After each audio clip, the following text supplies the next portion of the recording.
Hey everybody, it's your credit cousin Shelby from Superior Credit Experts, and today we're going to talk about not actually using your debit cards and using your credit cards to help you build your credit. Okay, I've spoken about this once before, I believe, on my YouTube channel briefly, but I want to go into more details about how you guys can actually utilize these credit cards and help build your credit, so that way when you are trying to gain other credit or any other loans and things like that, you won't have any issues as far as with approval is. Okay, so the first thing I want to go over is a lot of people do believe that not having or not being in debt, right, it will help you build your credit, right? Well, that is actually not correct. Okay, in order to build your credit, you have to be in some type of debt. So whether that's gaining a credit card, paying back student loans, which really paying back student loans doesn't help your credit, and like doing other things like having a home loan or other type of personal loans that you could possibly get, you got to be able to pay that back and show your credit worthiness. So that's why you have to technically be in some type of debt.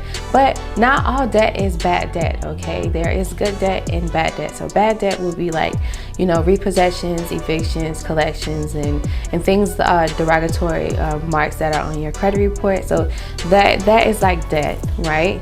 Collections and things like that. And then bad debt, and then you have good debt, which would be like credit cards, home loans, car loans, and personal loans that are in good standing. Okay, so to help build you guys' credit, if you already have a credit card of at least $3,000, right, and you have bills that total out about that much or goes a little bit over that credit limit, I advise that you guys actually pay at least your utility bill, even your phone bills, especially phone bills like AT&T and Verizon and T-Mobile, that actually give you some points back on your credit on some of the credit cards, which gives you cashback rewards that you can actually use to towards your minimum balance payment on your card, or you can use it later on for like around Christmas time, right? So if you have like I stated, like bills that total up to about that credit card, you want to choose the best bill that you want to use to maintain on that $3,000 credit card. So you put all of your bills on a credit card, max it out,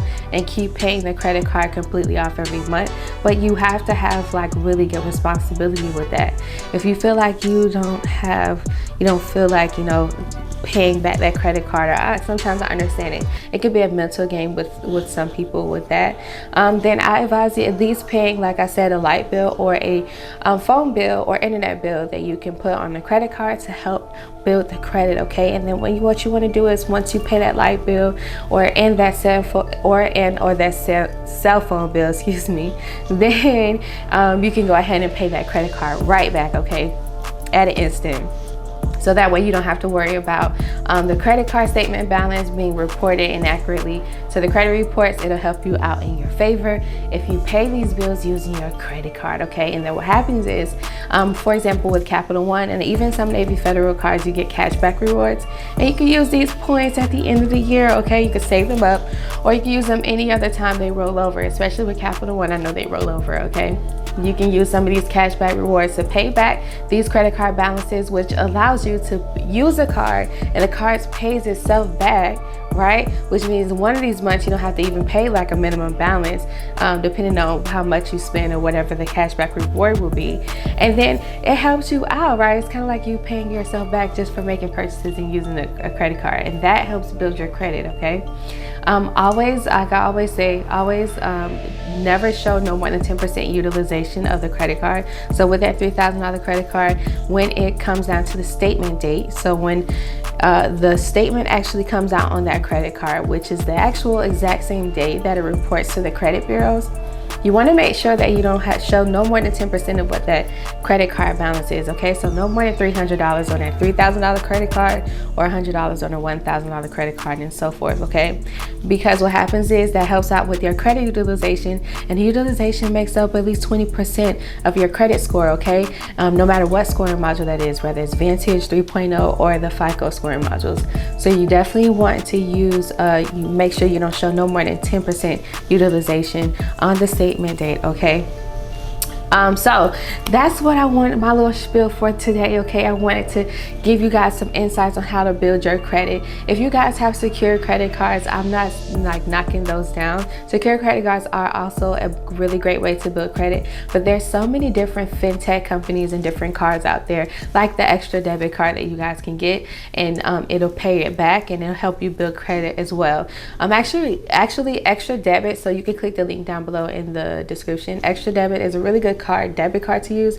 So if you're used to like debit cards and making payments and paying your bills and stuff using a debit card, the beautiful thing about this particular card or debit card account is that it will pre-approve for the purchase that you're making. So say you have a $400 grocery bill, you can go ahead and use your extra debit card, and then what happens is the following day it will pull from the debit account, the checking account, and it will pay itself back. Okay, so think of it like it's loaning you that $400 at that time where you're at Publix or Walmart, and then the next day it'll go ahead and pay off that balance, the $400 grocery bill that you already technically had that available funding inside of your checking account, okay, with extra debit card. So I'll go ahead and put the link down below that you guys can use and read up some more on it, because it's a pretty good deal. So if you're used to debit cards, use the extra debit. If you have credit cards with Capital One, Navy Federal, Bank of America, whoever you have credit with, I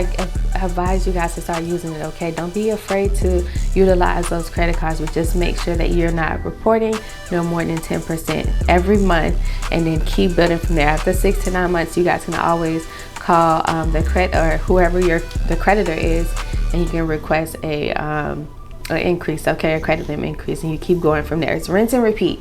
That's what it is. Rinse and repeat, rinse and repeat. Okay, so I hope this video was very informative to you guys. If it was, make sure you like, comment, subscribe, and turn on push notifications for me on your YouTube channel, please.